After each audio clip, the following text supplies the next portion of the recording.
Crews responded to a report of an electrical box fire at a Bangor House around 2 p.m. today.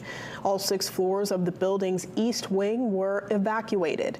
Crews were able to bring the situation under control in about 20 minutes. Officials say all damage is contained inside the transformer box, and Versant has isolated the power.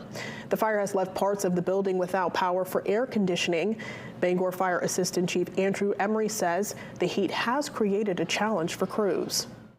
Well, it does add another factor into the game where we try to hydrate before we come here. So, the guys were pretty busy this morning on a hazmat call. We've been drinking the electrolytes and water, trying to stay ahead of it. And, thankfully, we haven't had any issues with firemen here.